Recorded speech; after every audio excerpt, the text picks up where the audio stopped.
Cet adversaire, c'est le monde de la finance. Colonna n'était pas armé, il n'a pas opposé de résistance. C'est bien elle qui a écrit « Omar m'a tué ». Voici les Rolling Stones. Il y a 20 ans, le 12 octobre 2002, l'île touristique de Bali, en Indonésie, est frappée par le terrorisme djihadiste. Bonjour Laure d'Autriche. Bonjour Dimitri, bonjour à tous. Voilà, cette double attaque à la bombe va faire plus de 200 morts. Oui, 2 attentats détruisent un bar et une discothèque parmi les plus fréquentés de Bali. Un kamikaze s'est fait sauter dans ce bar et une camionnette explose quelques minutes plus tard devant la boîte de nuit. Ce témoin est à 100 mètres de là et il s'en est sorti. On voyait tous les gens qui couraient, des gens qui marchaient, qui boitaient, qui étaient en sang, des gens brûlés, des gens pieds nus, il y avait tout. C'est un groupe lié à Al-Qaïda qui est derrière ces attentats. L'attaque visait à détourner les touristes de l'Indonésie, pays musulman le plus peuplé de la planète. Ces touristes français ont quitté le pays juste après l'explosion. Les Balinais étaient très, très tristes. Enfin, ils nous demandaient si on avait apprécié notre séjour et que vraiment, si on voulait revenir.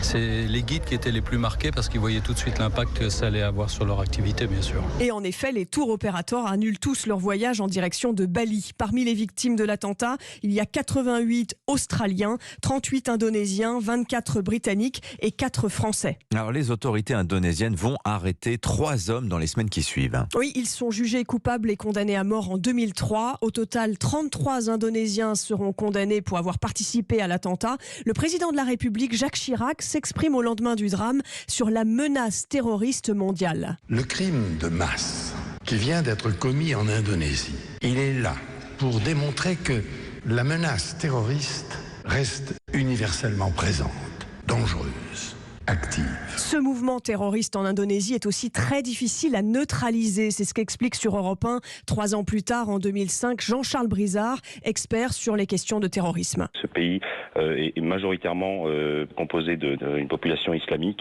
C'est très compliqué, encore une fois, pour l'Indonésie de combattre ce mouvement, qui est un mouvement malheureusement populaire. Après les attentats de Bali, en tout cas, l'Indonésie ne rompra pas ses liens avec les États-Unis et l'Australie, mais ils vont tous coopérer davantage en matière de sécurité. Merci Laure d'Autriche, à suivre sur Europe 1. Je sais que parmi vous, il y a des amateurs de romans policiers. Nicolas Caro a dégoté pour vous l'un des meilleurs du genre en cette rentrée, fiche de lecture.